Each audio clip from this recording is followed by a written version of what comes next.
Before the light bulb changed the world, a frozen revolution was already rewriting the blueprint of our cities, shipped across the globe to build a modern metropolis. Without this brutal sawdust packed, The secret history of ice harvesting and how it built modern cities.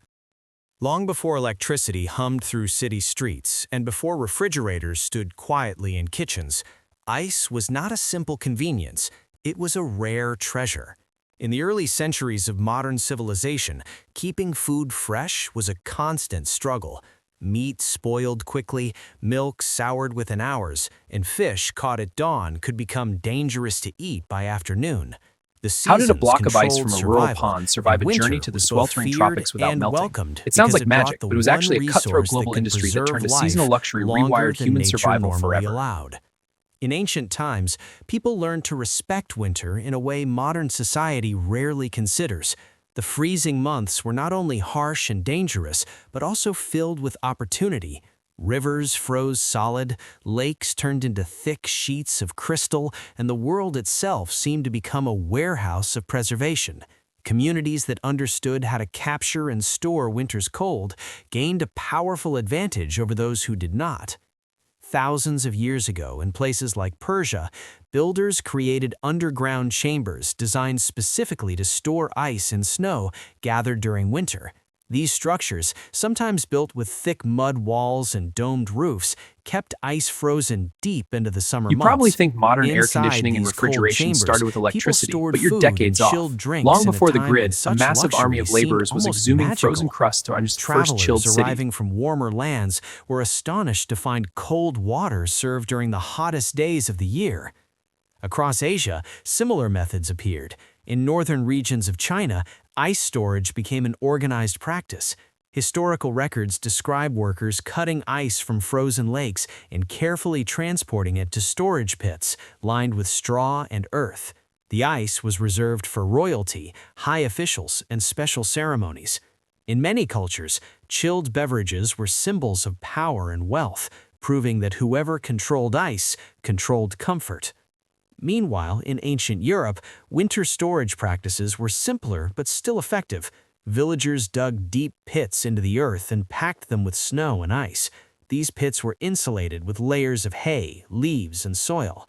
When summer arrived, the ice remained surprisingly solid beneath the ground. It allowed people to keep dairy products fresh longer and provided limited cooling during warmer months. But these early techniques were only the beginning. They showed humanity something important. Cold could be captured, stored, and reused. This realization slowly changed how people viewed winter. Instead of seeing it only as a season of hardship, some began to see it as a season of harvest. As centuries passed, populations grew, cities expanded, and food demand increased. Markets became busier, and people traveled farther from farms. Fresh food had to survive longer journeys. Without preservation, expanding cities faced constant shortages. Ice became more than a comfort, it became a necessity. In medieval Europe, monasteries often led the way in preserving food. Monks carefully collected winter ice and stored it in stone icehouses built near rivers or ponds. These icehouses were architectural achievements designed with thick walls and carefully controlled ventilation. Inside, the temperature remained low enough to preserve fish, meat, and medicine. In wealthy households, ice storage became a mark of status. Nobles built private icehouses on their estates. Servants worked through freezing winds to collect ice blocks, hauling them by sled to storage chambers. These blocks were carefully stacked and insulated, sometimes lasting until the next winter arrived. Despite these advances, ice harvesting remained local and limited. No one yet imagined that ice could become a global industry. That transformation would not happen until the late 18th and early 19th centuries, when new ideas collided with growing cities and expanding trade networks. In North America, especially in regions with long winters, frozen lakes stretched across vast landscapes. These lakes held enormous quantities of natural ice, thick enough to support workers, horses, and heavy equipment. At first, settlers used ice mainly for personal storage, cutting small blocks for their own households. But as cities like Boston and New York began to grow rapidly, the demand for preserved food increased dramatically.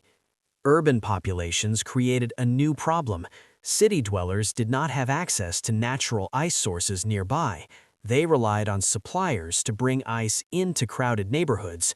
This demand created an opportunity that would soon transform ice from a seasonal resource into a profitable commodity.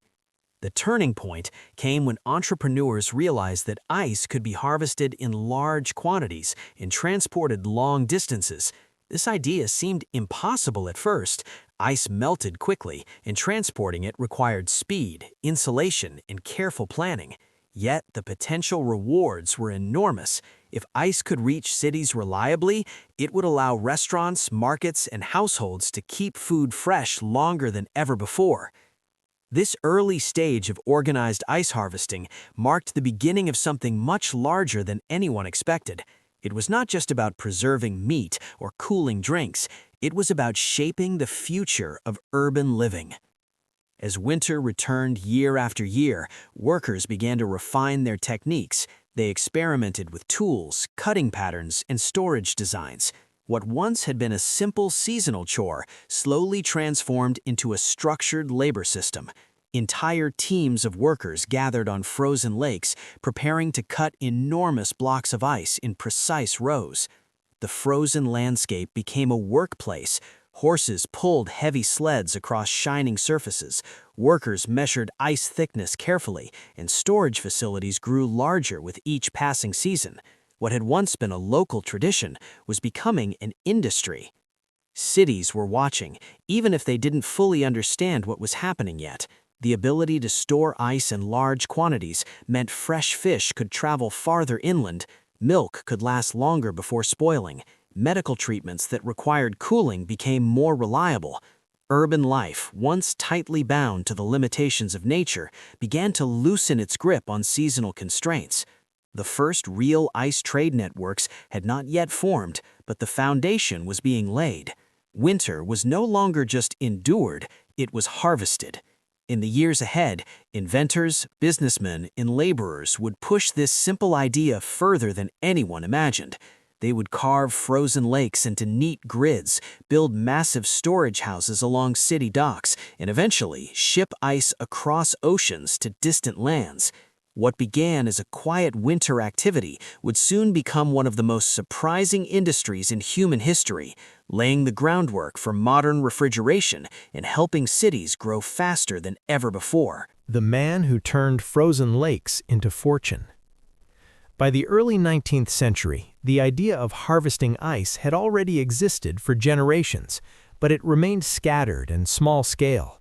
Families collected ice for their own use. Villages stored it for local markets. No one had yet proven that ice could be moved across long distances and sold as a large commercial product. Most people believed ice would simply melt before reaching distant customers. It was considered too fragile, too temporary, and too risky to build an entire business around. That belief changed because of one determined entrepreneur named Frederick Tudor.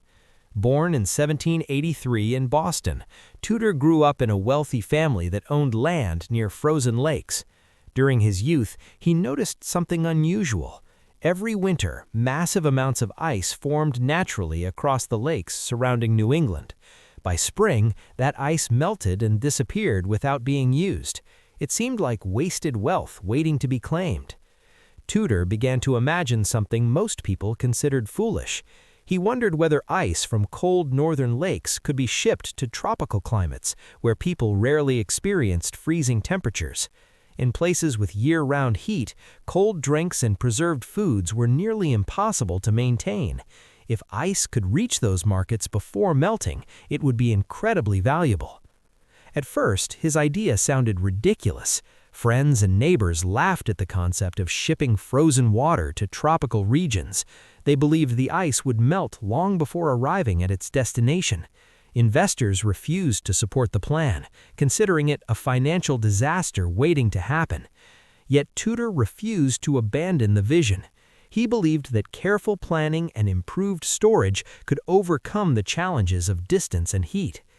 In 1806, Tudor launched one of the boldest experiments in early industrial trade. He arranged for a shipment of ice to travel from Boston to the Caribbean island of Martinique. Workers cut large blocks of ice from frozen ponds, packed them tightly into insulated cargo holds, and loaded them onto a sailing ship. Straw and sawdust were used as insulation materials to slow melting during the long journey across warm ocean waters. The first shipment faced serious problems. Much of the ice melted before reaching its destination. Customers in Martinique were curious but unfamiliar with the product. Some did not understand how to store ice or use it effectively. The business lost money, and Tudor found himself deeply in debt. Many people expected him to quit after such a failure. Instead, Tudor studied every mistake carefully.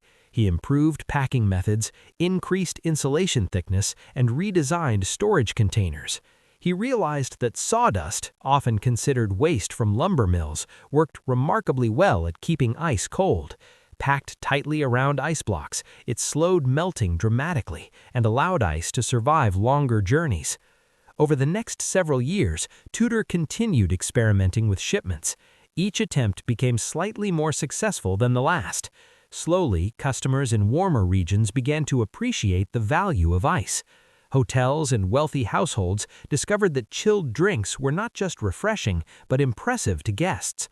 Ice quickly became associated with luxury and comfort. As demand increased, Tudor expanded his shipping routes. Ice was transported not only to Caribbean islands, but also to cities in the southern United States. Places like Charleston and New Orleans became important destinations. In these hot coastal cities, ice transformed daily life. Markets could keep fish fresh longer, doctors could cool medical supplies, and families could preserve perishable foods. Despite growing demand, the work behind ice harvesting remained incredibly difficult. During winter, workers gathered on frozen lakes before sunrise. They used long saws to carve straight lines across thick ice sheets, creating giant rectangular blocks. Horses pulled plows fitted with metal blades to score the ice surface, guiding the saws along precise paths. Each block had to be cut carefully to avoid cracking or wasting valuable material. The frozen lakes turned into massive industrial sites. Workers formed long lines, cutting and lifting blocks one after another. The ice blocks were pushed through channels carved into the lake's surface, floating slowly toward shore. There, they were lifted onto sleds and transported to storage buildings known as icehouses. Icehouses became critical structures in the growing industry. These buildings were designed with thick wooden walls filled with insulation materials like straw and sawdust. Inside, ice blocks were stacked in towering layers, separated by insulation to prevent them from freezing together or melting too quickly. A well-built icehouse could store ice for months, even through the hottest summer. Tudor's success inspired other entrepreneurs to join the industry. Soon, entire companies formed around ice harvesting and distribution. Frozen lakes in New England became valuable resources, and winter labor opportunities increased dramatically. Farmers, fishermen, and seasonal workers found employment cutting ice during the coldest months of the year. One of Tudor's most important partnerships came with Nathaniel Wyeth, who introduced new technologies that revolutionized ice harvesting. Wyeth developed specialized ice-cutting tools that allowed workers to produce uniform blocks quickly and efficiently. His inventions included horse-drawn ice plows that scored the ice into neat grids, making cutting faster and more precise. With these improvements, production increased rapidly. Instead of cutting small, irregular pieces, workers created standardized blocks that stacked easily in storage and ships. This standardization made transportation more efficient and reduced waste during shipping. As the industry expanded, ice shipments reached farther than ever before. By the 1930s and 1940s, American ice was traveling to places thousands of miles away. Some shipments even reached parts of Asia, including Calcutta, where the arrival of natural water astonished local populations. People who had never seen frozen water before gathered to witness the strange cargo being unloaded from ships. In tropical climates, ice became a symbol of modern progress. Hotels served chilled desserts, hospitals used ice to reduce fever, and businesses relied on cold storage for maintaining fresh goods. The demand continued to grow, encouraging more harvesting operations across northern regions. Meanwhile, cities in the United States began to change in subtle ways. Urban markets expanded their offerings, selling foods that would have spoiled quickly in earlier years. Restaurants gained new menu possibilities, including fresh seafood served far from the coast. Ice allowed food to travel farther and last longer, supporting population growth in crowded urban centers. The impact reached beyond food preservation. Ice also supported industries like brewing, dairy production, and medicine. Breweries required controlled temperatures to produce consistent products. Dairies used ice to keep milk safe during transport. Hospitals relied on cold storage for certain treatments, improving survival rates for patients. Yet behind these benefits, the work remained dangerous. Ice harvesting required workers to stand on thick but unpredictable ice surfaces. Sudden cracks could send men and equipment into freezing water. Frostbite, exhaustion, and injuries were common. Despite these risks, thousands of laborers returned each winter because the wages were steady and the demand for ice never seemed to slow. By the mid-19th century, ice harvesting had transformed from a risky experiment into a thriving international trade.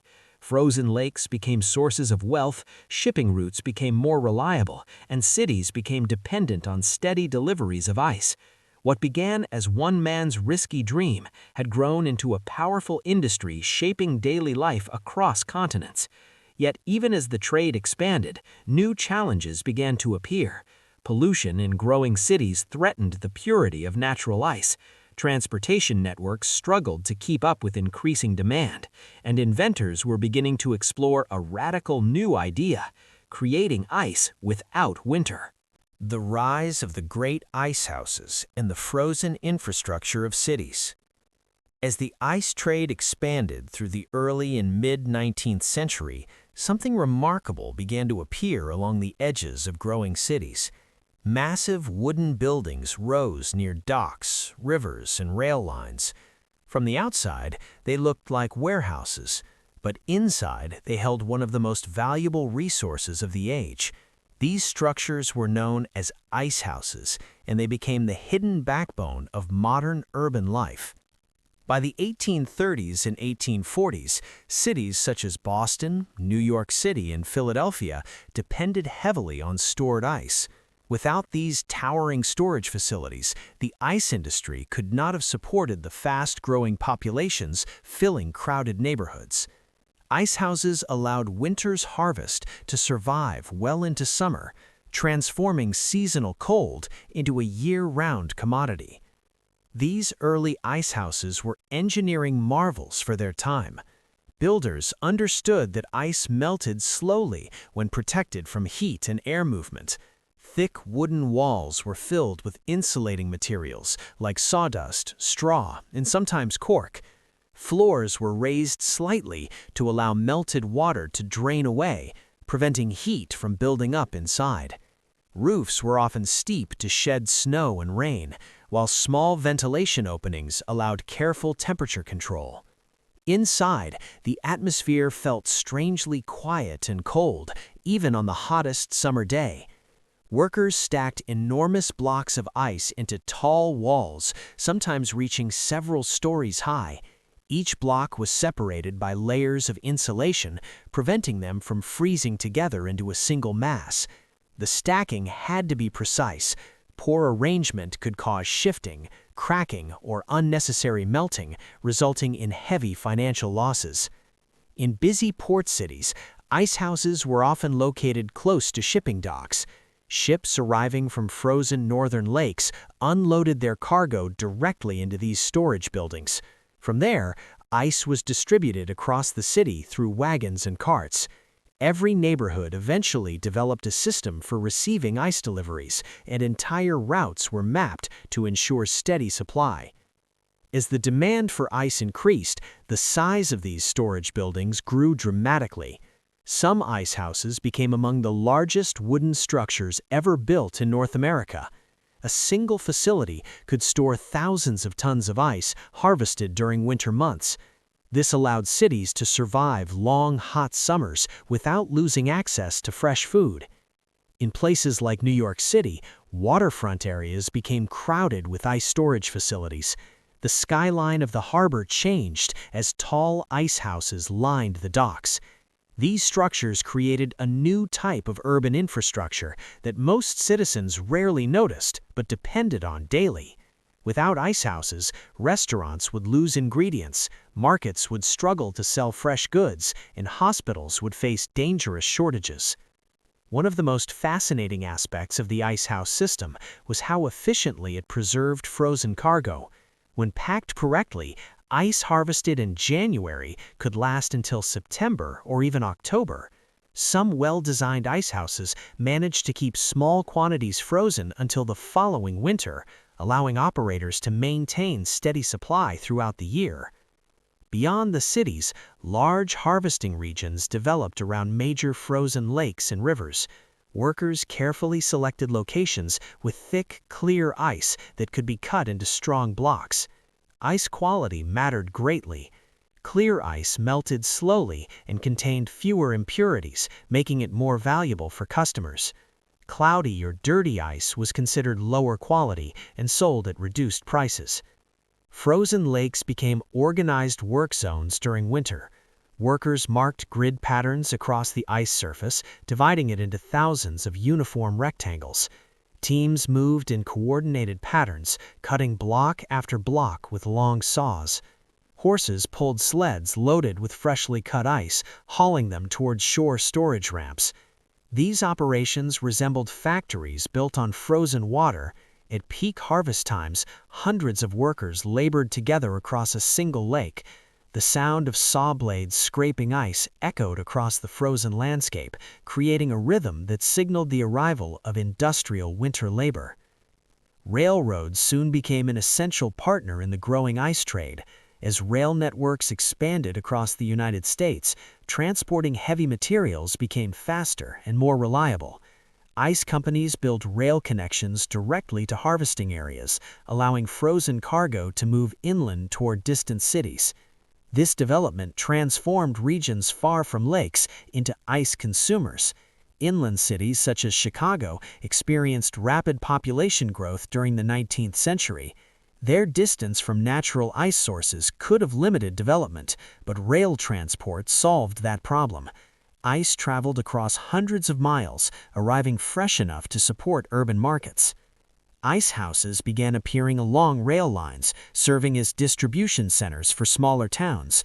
These locations acted like storage hubs, receiving shipments from northern lakes and redistributing them to surrounding communities.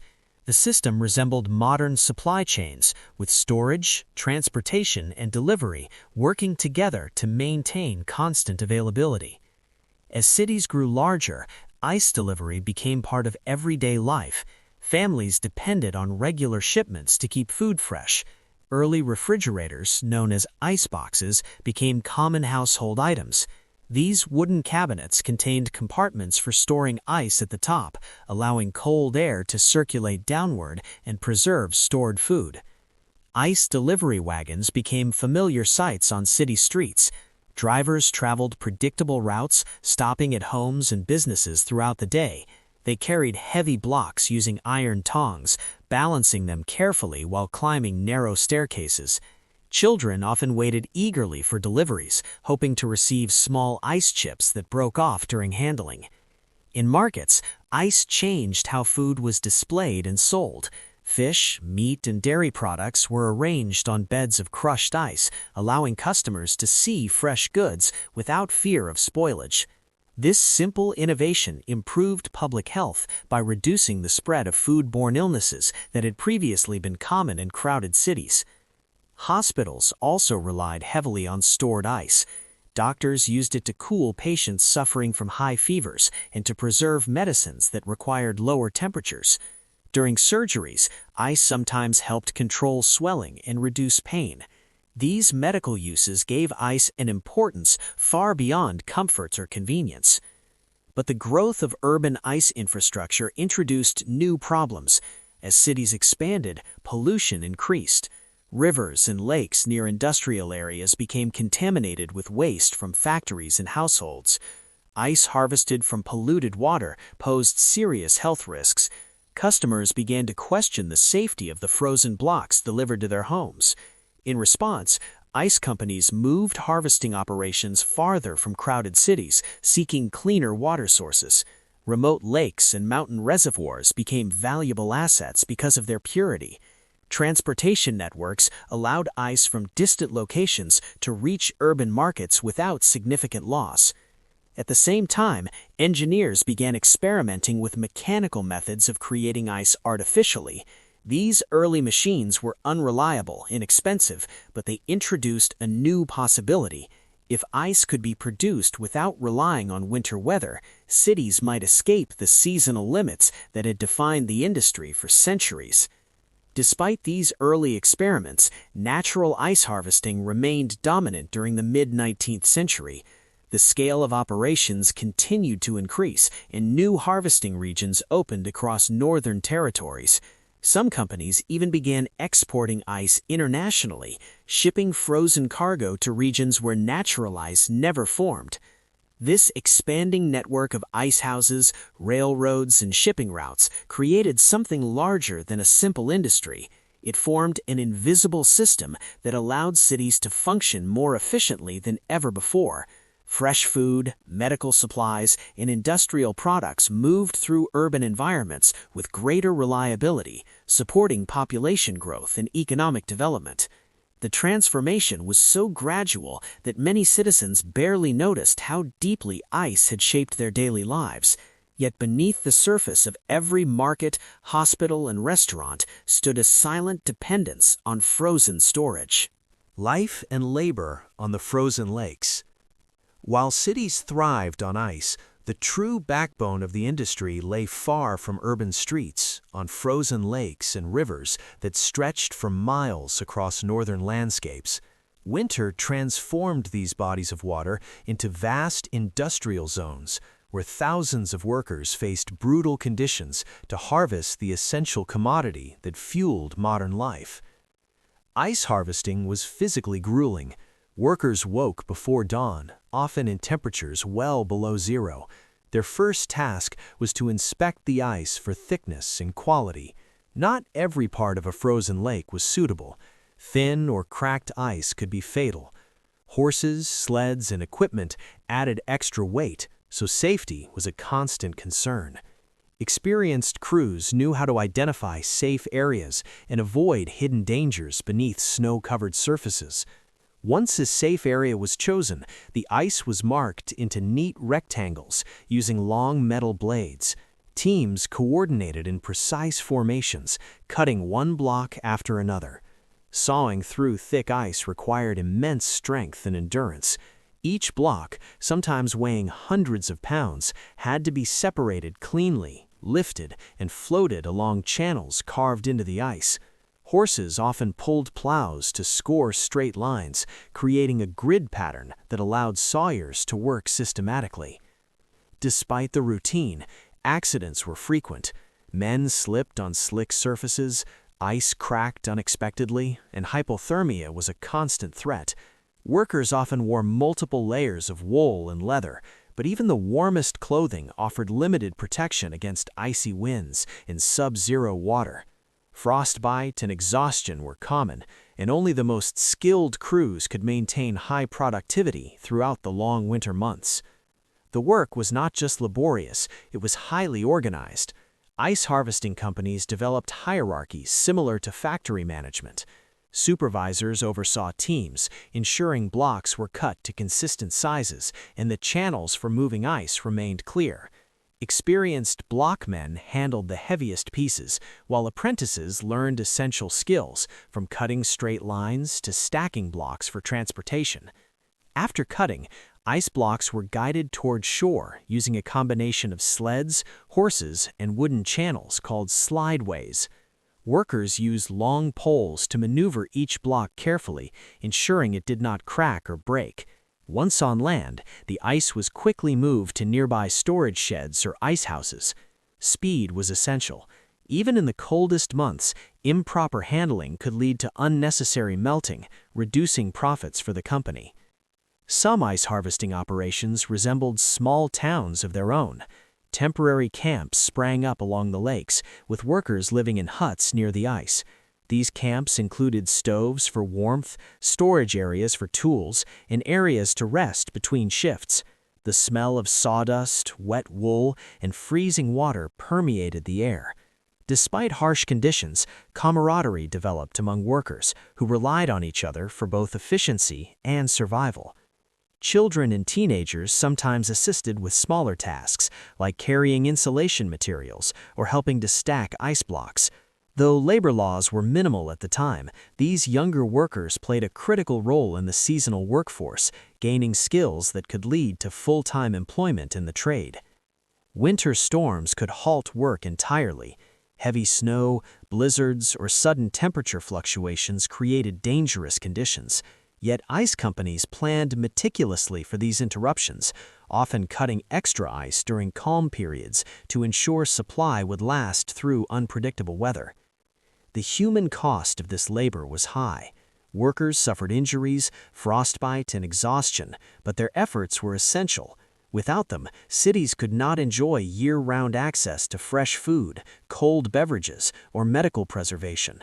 Each block of ice represented not only frozen water, but also hours of careful labor, coordination, and risk. As the season ended, the remaining ice in storage allowed cities to survive the summer months. Families continued to use iceboxes, markets kept perishable goods, and industries operated on schedules no longer dictated solely by nature. The cycle repeated each winter, with new crews braving frozen lakes to ensure that urban life remained uninterrupted. This human effort was invisible to most consumers. People enjoying chilled drinks or preserved food rarely considered the dangers endured miles away on frozen lakes. Yet the labor of ice harvesters was the literal foundation upon which modern cities could thrive, allowing urban populations to grow beyond the constraints of local seasons and limited preservation methods. Ice goes global, from northern lakes to tropical lands.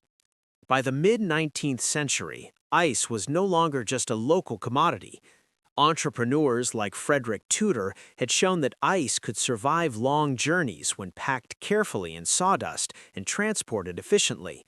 This revelation opened the door for a global trade that connected frozen northern lakes to tropical islands, far-flung cities, and colonial markets.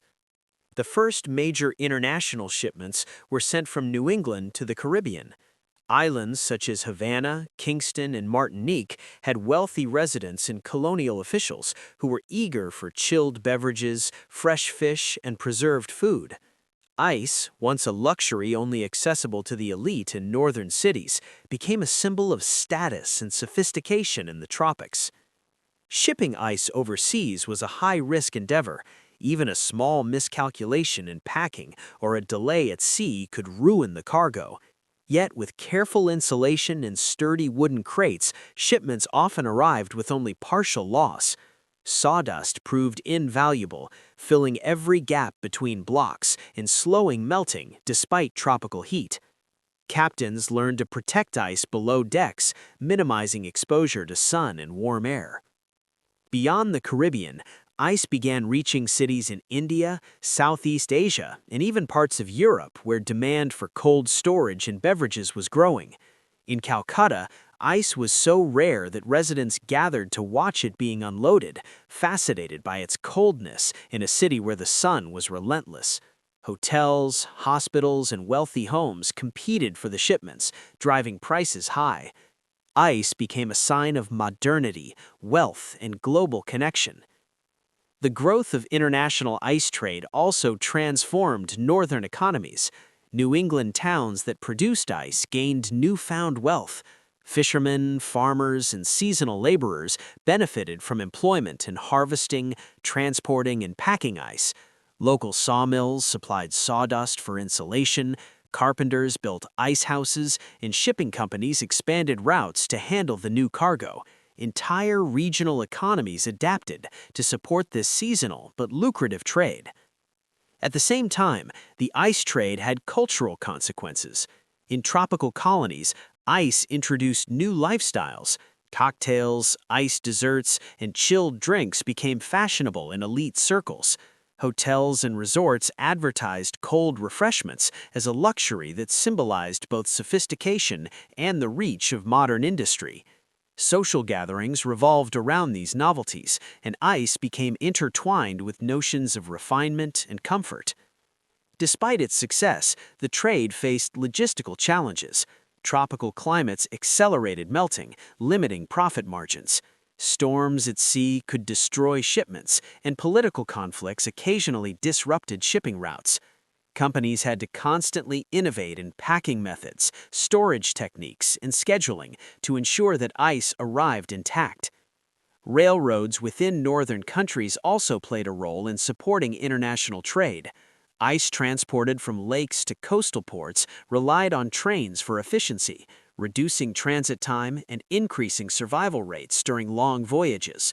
At ports, icehouses acted as staging points, ensuring that shipments could leave quickly and reach overseas markets before melting significantly. The global reach of ice also laid the groundwork for future refrigeration technologies. Entrepreneurs and engineers began to think beyond natural ice, imagining machines that could create cold on demand anywhere in the world. This vision would eventually lead to mechanical ice production and modern refrigeration, but for now, natural ice remained a vital commodity connecting continents. By linking northern harvests with southern demand, the ice trade transformed the perception of winter itself.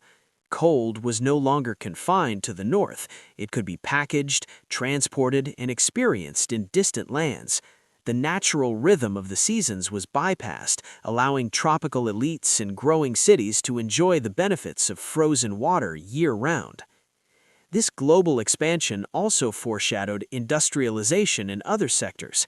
Ice required careful planning, labor coordination, transportation networks, and storage infrastructure, principles later applied to railroads, shipping, and cold storage for food and medicine worldwide. The trade demonstrated that seemingly impossible logistical challenges could be overcome with innovation and persistence. How ice transformed urban life. As ice shipments grew reliable, cities began to change in ways that were subtle at first but revolutionary over time. In the early 19th century, urban life had been limited by the seasons. Food spoiled quickly in warm months, medicine could not be stored safely, and social habits were shaped around nature's timetable. Ice disrupted all of this, giving city dwellers unprecedented control over their environment. One of the most immediate impacts was in households. The icebox, a simple wooden cabinet lined with tin and insulated with sawdust, became a common fixture in middle and upper-class homes. Ice was stored at the top of the box, and cold air naturally sank to the lower compartments, keeping milk, butter, and meat fresh for days or even weeks. Families could now plan meals more flexibly and store food for longer periods without relying on daily market trips. Markets and grocers also evolved dramatically. Fish, meat, and dairy products could be displayed on beds of ice, maintaining freshness and appealing visually to customers. Merchants could stock larger quantities, reducing shortages and lowering the frequency of transport required. This shift allowed urban populations to grow because fresh food was no longer constrained by local farms or seasonal limits. Restaurants and hotels quickly adopted ice as a luxury and a necessity. Cold desserts, iced drinks, and chilled fruit became standard offerings for patrons. Wealthy urbanites associated access to ice with status, elegance, and modern living. Hotels in cities like New York City and Boston advertised iced beverages and cold storage as a mark of sophistication, attracting both locals and visitors eager to experience this modern convenience. Medical institutions benefited as well. Hospitals and doctors' offices relied on ice to preserve medicines and cool patients suffering from fever or infection. Ice became an essential tool for early surgery, inflammation control, and storage of sensitive substances, improving health outcomes in ways previously impossible in warm seasons. The introduction of ice also reshaped social life. Families could host gatherings with cold drinks and chilled foods, even in summer heat. Communities could enjoy seasonal celebrations without the limitations of weather. Ice provided a new form of comfort that became deeply intertwined with ideas of progress and urban modernity. As the industry matured, delivery systems became more organized. Ice wagons made regular rounds through neighborhoods, stopping at homes and businesses along scheduled routes. Drivers used large tongs to handle heavy blocks, carefully breaking off pieces for individual households. The sight of these wagons became a familiar and reassuring part of city life, signaling that food preservation and modern convenience were now a given rather than a luxury. Ice also indirectly influenced industry. Breweries, dairies, and other food-related businesses depended on reliable cold storage to expand production. Refrigeration of beer, milk, and other perishables allowed companies to increase output and reach larger markets. Urban economies grew alongside these changes, and a new type of labor, ice handling, delivery, and storage, created thousands of jobs in cities across the northern United States. Even city planning adapted to ice. Waterfronts and docks were redesigned to accommodate icehouses and the storage and transport of ice blocks. Rail lines were built to link harvesting regions with urban markets efficiently. The invisible infrastructure of ice, storage, transport, and delivery became as critical to urban growth as roads, bridges, and water systems. Yet, despite the convenience, ice remained a labor-intensive and fragile commodity. Blocks could crack or melt during transport, storms could disrupt delivery, and winters with poor ice formation could create shortages. Cities still depended on nature's cycles, but human ingenuity had stretched the limits considerably. By the late 19th century, ice had become an essential feature of urban life. It shaped diets, influenced health, and transformed social customs. Modern city living, with its focus on convenience, freshness, and comfort, was built in part upon the frozen labor of workers cutting ice on distant lakes and rivers. Rivalries, innovation, and the birth of a global ice industry. By the mid to late 19th century, ice harvesting had grown from a local enterprise into a highly competitive industry with international reach. Entrepreneurs had discovered that ice was not only a necessity, but also a symbol of luxury and modernity. The stakes were high and the competition fierce. Every advantage in harvesting, storage, transport, and marketing could mean enormous profit or devastating loss. In northern New England, multiple ice companies emerged, each claiming access to the best lakes, clearest ice, and most efficient labor systems. The quality of ice mattered immensely. Clear, impurity-free blocks melted slower and were more desirable to elite customers abroad. Rival companies competed fiercely to secure contracts with hotels, hospitals, and grocers in major cities. Some even attempted to sabotage competitors' shipments, though most disputes were settled through business tactics rather than violence. Innovation became the driving force of success. Entrepreneurs experimented constantly with improved cutting techniques, sled designs, and storage methods. Horse-drawn ice plows allowed crews to score large frozen lakes in precise grids, making sawing more efficient. Teams coordinated movements so that blocks flowed from lake to shore without breaking, reducing waste and increasing profits. Icehouse construction evolved alongside these techniques.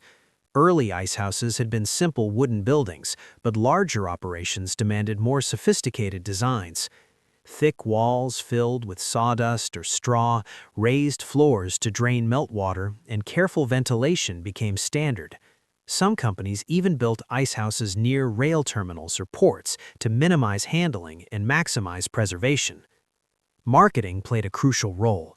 Ice companies sought to make frozen water a desirable commodity, emphasizing luxury, comfort, and modern living. Advertisements highlighted the benefits of ice for households, hospitals, and hotels. In tropical colonies, ice became synonymous with prestige, and suppliers often cultivated relationships with elite families to guarantee repeat business. International shipments expanded rapidly. Ships crossed the Atlantic and Pacific, delivering ice from New England to Caribbean islands, India, Southeast Asia, and even parts of Europe. Captains became skilled in packing cargo with sawdust, insulating ice below decks, and timing departures to minimize melting during voyages. Each successful delivery proved that ice could survive long distances, solidifying trust in this new global trade. Competition also encouraged mechanization. Early machines capable of producing artificial ice began appearing by the late 19th century. Though still expensive and unreliable, these inventions hinted at the coming revolution that would eventually replace reliance on natural ice. Companies invested in research to explore mechanical refrigeration, refrigeration for breweries, and methods to produce ice during the summer months without waiting for winter harvests. Labor remains central to the industry. Thousands of seasonal workers risked their lives each winter cutting, transporting, and storing ice.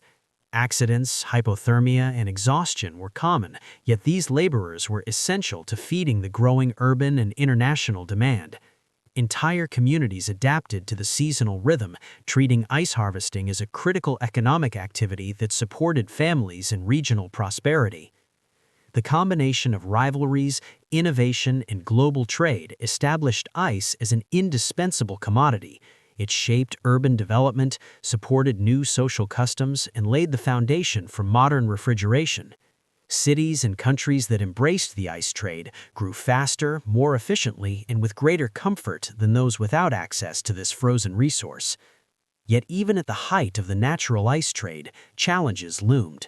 Pollution in lakes threatened quality, shipping mishaps could ruin entire cargoes, and artificial ice loomed on the horizon, threatening to disrupt centuries-old practices. The next phase of the story would see how these challenges, combined with technological breakthroughs, transformed ice harvesting from a dangerous seasonal labor into the beginnings of industrial refrigeration, changing cities forever. The first machines that made winter anywhere. By the late 19th century, the natural ice industry had reached its peak. Frozen lakes were harvested every winter, railroads carried ice across great distances, and ships delivered frozen cargo to hot regions around the world. Yet behind the scenes, a quiet revolution was beginning, one that would eventually change the ice trade forever. Scientists and engineers were experimenting with a radical idea: making ice without waiting for winter. For centuries, ice had been a gift from nature. If winter was mild or short, the ice harvest suffered. Companies lost money, and cities worried about shortages during hot summers. This uncertainty pushed inventors to search for ways to create artificial cold. The concept seemed strange at first. Many people believed it would be too expensive or unreliable to replace natural ice. But necessity drove innovation, and curiosity fueled experimentation. One of the earliest breakthroughs came from an American physician named John Gorey. Working in the warm climate of Apalachicola during the 1840s, Gorey treated patients suffering from tropical illnesses and high fevers. He believed that cooling sick rooms could improve recovery. However, obtaining natural ice in Florida was expensive and unreliable, as shipments from northern states were costly and slow. Determined to solve this problem, Gorey experimented with mechanical cooling systems. He designed a machine that compressed air and allowed it to expand rapidly, creating cold temperatures that could freeze water. In 1851, he received a patent for his invention, marking one of the earliest documented steps toward artificial refrigeration. Though his machine was not widely adopted at first, it demonstrated that ice could be manufactured instead of harvested. While Gorey struggled to gain support, other inventors continued exploring refrigeration technology. Engineers in Europe and North America experimented with chemical cooling systems that used liquids like ammonia to produce cold temperatures. These systems were complex and sometimes dangerous, but they represented a major shift in thinking. Cold was no longer limited to winter weather; it could be created through science. Industrial businesses were among the first to recognize the value of artificial ice. Breweries, which required precise temperature control to maintain stable environments for fermentation, installed early refrigeration machines in cities such as Milwaukee. Breweries installed cooling systems to maintain stable environments for fermentation. This innovation allowed production to continue year-round, increasing profits and improving product quality. Meat packing companies also benefited from artificial refrigeration. In rapidly growing cities like Chicago, slaughterhouses needed reliable cooling to store meat before transport. Mechanical refrigeration allowed them to preserve large quantities without depending entirely on natural ice. This capability supported the rise of large-scale food distribution networks that supplied urban populations with fresh products. Despite these advantages, natural ice remained dominant for many years. Mechanical systems were expensive to build and required skilled operators to maintain. Most households and small businesses continued relying on traditional ice deliveries. Ice harvesting from frozen lakes still employed thousands of workers and remained an important economic activity in northern regions. However, the existence of artificial ice created new competition within the industry. Ice companies watched carefully as factories experimented with machines that could produce ice during the summer months. If artificial ice became affordable, it could eliminate the seasonal risks that had always threatened natural ice operations. Public perception also began to shift. Some customers viewed machine-made ice with suspicion, believing it might be less pure than natural ice from mountain lakes. Others, especially in cities affected by pollution, welcomed artificial ice because it could be produced from filtered water. This debate reflected growing concerns about water quality in urban areas. Pollution had become a serious problem by the late 19th century. Industrial waste and sewage contaminated many rivers and lakes near major cities. Natural ice harvested from polluted waters could carry harmful substances, raising fears about public health. Newspapers occasionally reported illnesses linked to contaminated ice, increasing pressure on companies to find cleaner sources. Artificial refrigeration offered a potential solution to this challenge. Machines allowed ice to be produced indoors using controlled water supplies. This reduced the risk of contamination and made ice production possible even in regions without freezing winters. Cities that once depended on distant frozen lakes could now consider local manufacturing. Railroads and shipping companies also began experimenting with refrigerated transport. Instead of packing goods in natural ice alone, some vehicles used mechanical cooling systems to maintain stable temperatures during long journeys. This development would eventually lead to the refrigerated rail cars and trucks that became essential to modern food distribution. The transition from natural to artificial ice did not happen overnight. For decades, both systems operated side by side. Harvesters continued cutting frozen lakes each winter, while engineers refined machines that promised year-round production. The balance between these two methods shaped the future of cities and industries. Workers in traditional ice harvesting communities began to notice subtle changes. Some companies invested less in expanding natural ice storage, choosing instead to explore mechanical alternatives. While employment remained strong for the moment, uncertainty grew about the long-term future of seasonal harvesting jobs. Meanwhile, urban residents experienced gradual improvements in food safety and availability. Artificial refrigeration allowed milk, meat, and produce to remain fresher longer than ever before. Markets became more reliable, and diets grew more varied. Even during hot summers, families could enjoy foods that once spoiled quickly. The rise of mechanical refrigeration also influenced architecture and city planning. New buildings included dedicated spaces for refrigeration equipment, and factories designed layouts around cooling systems. Icehouses, once dominant features of waterfront districts, faced competition from modern refrigeration plants.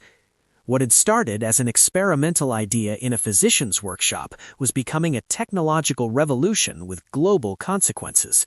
Artificial ice represented not just a new method of cooling, but a new way of thinking about resources and infrastructure. Instead of waiting for winter, cities could create their own cold whenever needed. This shift marked the beginning of the end for the natural ice monopoly. Though harvesting continued for several more decades, the writing was on the wall. Machines were improving, costs were slowly decreasing, and public confidence in artificial ice was growing. When dirty ice became a public danger. By the late 19th century, the natural ice industry was still powerful, but new problems were beginning to threaten its future. One of the most serious dangers came not from melting or transportation failures, but from something hidden inside the ice itself. As cities expanded rapidly, pollution spread into rivers and lakes, turning once clean water into a potential health hazard. The very resource that had helped build modern cities was now becoming a possible source of illness. In earlier decades, ice harvested from rural lakes and mountain ponds was considered pure and safe. Clear ice taken from clean northern waters had little visible contamination. Customers trusted it without hesitation. But as industrialization increased, factories began dumping waste into riverways. Sewage from crowded neighborhoods flowed into rivers, mixing with chemicals and garbage. Over time, these pollutants froze into the ice during winter, trapping harmful substances inside. Cities like New York City faced serious challenges. The rivers surrounding the city had become increasingly polluted due to industrial growth and population expansion. Despite this, ice harvesting continued because demand remained high. Ice companies often harvested from nearby sources to reduce transportation costs, even when water quality declined. At first, few people questioned the safety of the frozen blocks delivered to homes and markets. However, reports of illness slowly began to raise concerns. Doctors noticed that outbreaks of waterborne diseases seemed connected to contaminated water supplies. Though many people boiled drinking water, ice was rarely treated the same way. It was placed directly into beverages or used to cool food, allowing harmful bacteria to spread silently. Medical understanding of disease was evolving during this period. The growing acceptance of the germ theory changed how doctors viewed sanitation and public health. Scientists began to suspect that invisible microorganisms could survive freezing temperatures. This discovery challenged the long-standing belief that ice was naturally clean simply because it looked clear. Public anxiety increased as newspapers published warnings about polluted ice sources. Citizens became more cautious, especially in large cities where industrial waste was most common. Wealthier families began demanding ice from distant rural lakes known for cleaner water. Some companies responded by advertising the purity of their sources, promoting ice harvested from mountain regions far from factories. Meanwhile, public health officials started investigating the safety of ice supplies. Inspections revealed that some ice was being harvested from heavily contaminated rivers. In certain cases, blocks contained visible debris or unpleasant odors. These findings shocked consumers and forced city governments to consider new regulations for water safety. Hospitals were particularly concerned. Medical professionals relied on ice for cooling patients and preserving medicines, but contaminated ice posed serious risks. Doctors began to request stricter standards for ice quality, pushing suppliers to improve harvesting practices. In response, some companies relocated their operations to remote lakes in northern regions where pollution was minimal. Despite these efforts, contamination problems continued to grow as industrial activity expanded. Cities such as Chicago faced increasing difficulty maintaining clean water supplies due to nearby slaughterhouses and factories. Even distant lakes were not always safe, as transportation systems sometimes introduced contaminants during storage or delivery. These health concerns created a new advantage for artificial refrigeration. Machine-made ice, produced from controlled water sources, offered a safer alternative to natural ice harvested from uncertain environments. Factories could filter water before freezing, reducing the risk of contamination. This capability appealed to customers who feared illness from polluted natural sources. At the same time, urban populations were growing rapidly. More people meant greater demand for clean food and water. Public awareness of sanitation increased, and city governments began introducing laws to protect citizens from contaminated supplies. Ice companies were required to follow stricter guidelines, including testing water sources and maintaining cleaner storage facilities. Some traditional ice harvesters resisted these changes, arguing that natural ice had been used safely for generations. They believed that careful selection of harvesting locations was sufficient to ensure purity. Others recognized the shift in public opinion and invested in improved sanitation methods to remain competitive.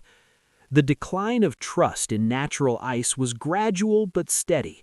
Families who once accepted any delivered block began asking questions about where it came from. Businesses demanded proof of cleanliness before signing contracts. Restaurants and hotels, which depended heavily on customer confidence, were among the first to switch to artificial ice when it became available. Another factor accelerating the transition was the rise of scientific research. Laboratories studied how bacteria survived in frozen environments. Their findings showed that freezing slowed bacterial growth but did not eliminate all microorganisms. This discovery confirmed that contaminated water could still carry risks even when frozen solid. As the 19th century approached its final decades, natural ice harvesting entered a period of uncertainty. The industry that had once symbolized progress now faced criticism and scrutiny. The same urban growth that created demand for ice also produced the pollution that threatened its safety. Yet despite these challenges, natural ice did not disappear immediately. Many regions continued harvesting from clean lakes, especially in rural northern areas. Seasonal labor remained strong, and traditional harvesting methods were still widely used. However, the balance had begun to shift. Artificial refrigeration was improving, public trust in natural sources was declining, and the future of the ice industry was entering a new phase. Cities were learning that modern infrastructure required more than convenience, it required safety. The demand for reliable, clean refrigeration systems grew stronger each year. What had once been a simple winter harvest was now part of a complex conversation about health, science, and urban responsibility. The age of frozen food in the birth of the modern supermarket. By the early 20th century, refrigeration had moved beyond factories and warehouses and into everyday life. What began with blocks of ice harvested from frozen lakes had evolved into machines capable of keeping food cold for long periods. This transformation led to one of the most important changes in modern history, the rise of frozen food in the modern supermarket. Before refrigeration became widespread, most families bought food daily because it spoiled quickly. Meat, milk, and produce could only be stored for short periods. But as mechanical refrigeration improved, food preservation entered a new phase. Manufacturers realized they could not only keep food cold, but also freeze it solid, allowing it to last far longer than ever before. One of the key figures in this transformation was Clarence Birdseye. During the early 20th century, Birdseye traveled to cold northern regions, including Labrador, where he observed local communities freezing fish in extremely cold outdoor conditions. He noticed that fish, frozen quickly in freezing temperatures, retained better texture and taste than fish frozen slowly. This observation inspired Birdseye to experiment with rapid freezing techniques. He developed methods that froze food quickly, preserving flavor and freshness.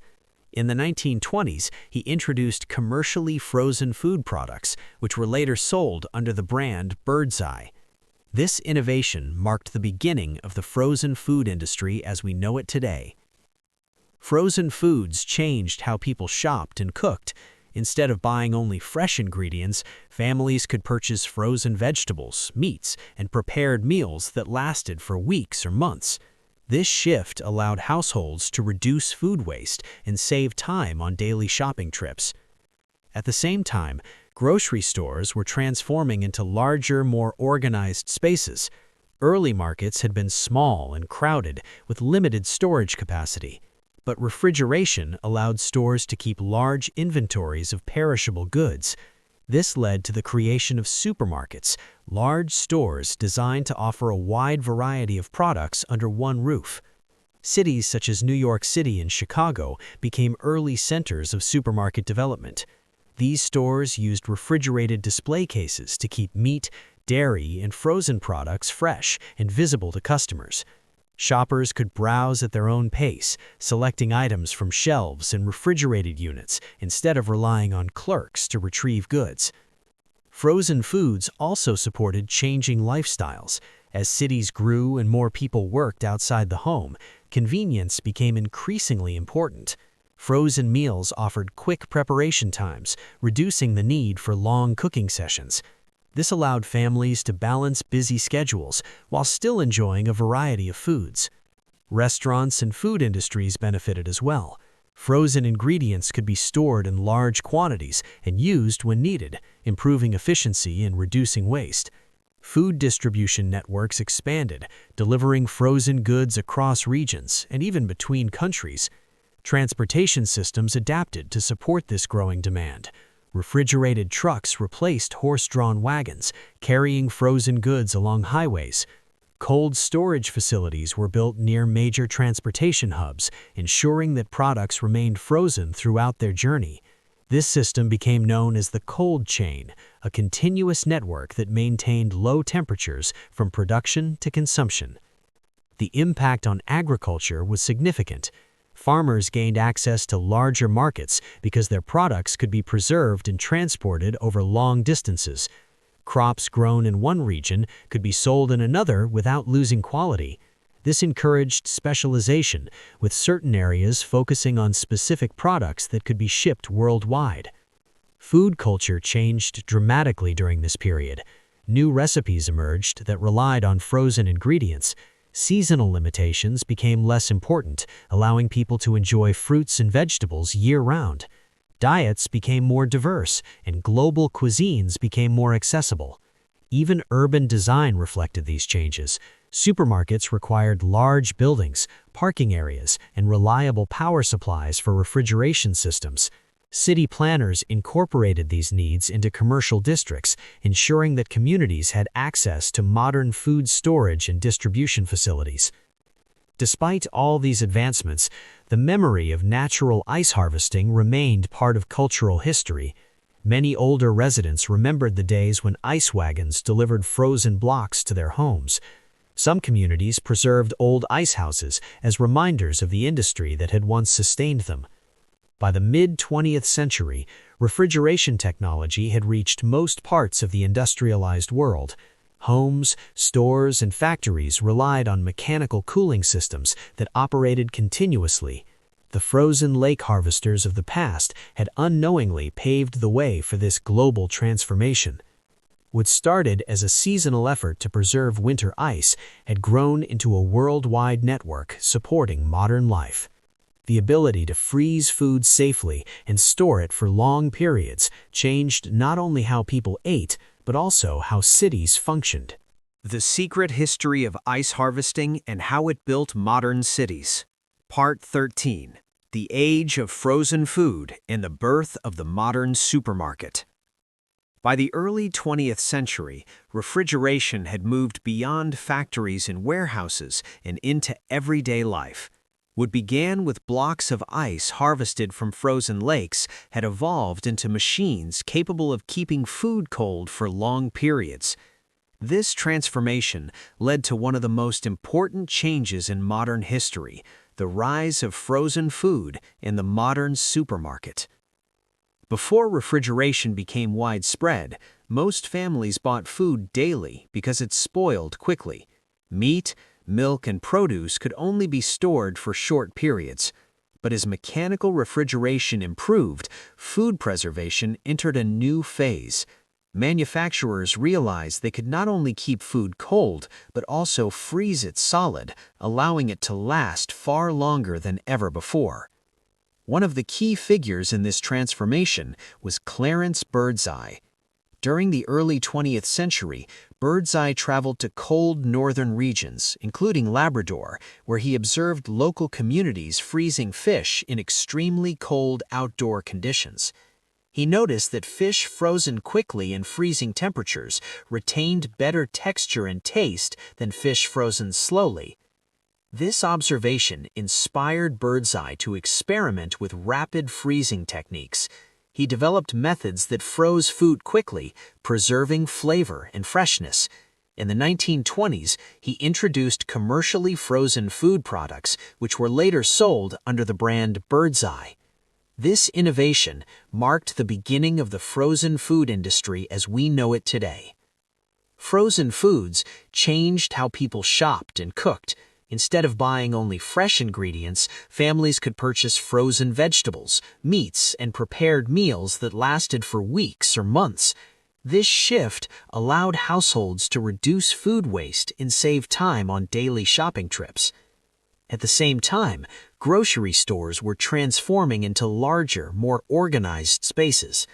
Early markets had been small and crowded with limited storage capacity, but refrigeration allowed stores to keep large inventories of perishable goods. This led to the creation of supermarkets, large stores designed to offer a wide variety of products under one roof. Cities such as New York City and Chicago became early centers of supermarket development. These stores used refrigerated display cases to keep meat, dairy, and frozen products fresh and visible to customers. Shoppers could browse at their own pace, selecting items from shelves in refrigerated units instead of relying on clerks to retrieve goods. Frozen foods also supported changing lifestyles. As cities grew and more people worked outside the home, convenience became increasingly important. Frozen meals offered quick preparation times, reducing the need for long cooking sessions. This allowed families to balance busy schedules while still enjoying a variety of foods. Restaurants and food industries benefited as well. Frozen ingredients could be stored in large quantities and used when needed, improving efficiency and reducing waste. Food distribution networks expanded, delivering frozen goods across regions and even between countries. Transportation systems adapted to support this growing demand. Refrigerated trucks replaced horse-drawn wagons, carrying frozen goods along highways. Cold storage facilities were built near major transportation hubs, ensuring that products remained frozen throughout their journey. This system became known as the cold chain, a continuous network that maintained low temperatures from production to consumption. The impact on agriculture was significant. Farmers gained access to larger markets because their products could be preserved and transported over long distances. Crops grown in one region could be sold in another without losing quality. This encouraged specialization, with certain areas focusing on specific products that could be shipped worldwide. Food culture changed dramatically during this period. New recipes emerged that relied on frozen ingredients. Seasonal limitations became less important, allowing people to enjoy fruits and vegetables year-round. Diets became more diverse, and global cuisines became more accessible. Even urban design reflected these changes. Supermarkets required large buildings, parking areas, and reliable power supplies for refrigeration systems. City planners incorporated these needs into commercial districts, ensuring that communities had access to modern food storage and distribution facilities. Despite all these advancements, the memory of natural ice harvesting remained part of cultural history. Many older residents remembered the days when ice wagons delivered frozen blocks to their homes. Some communities preserved old ice houses as reminders of the industry that had once sustained them. By the mid-20th century, refrigeration technology had reached most parts of the industrialized world. Homes, stores, and factories relied on mechanical cooling systems that operated continuously. The frozen lake harvesters of the past had unknowingly paved the way for this global transformation. What started as a seasonal effort to preserve winter ice had grown into a worldwide network supporting modern life. The ability to freeze food safely and store it for long periods changed not only how people ate, but also how cities functioned. In the final part, the story will explore how the legacy of ice harvesting continues into the present day, shaping modern cities, influencing global trade, and reminding us that one of the most powerful forces in urban history began with workers cutting frozen lakes under the winter sky.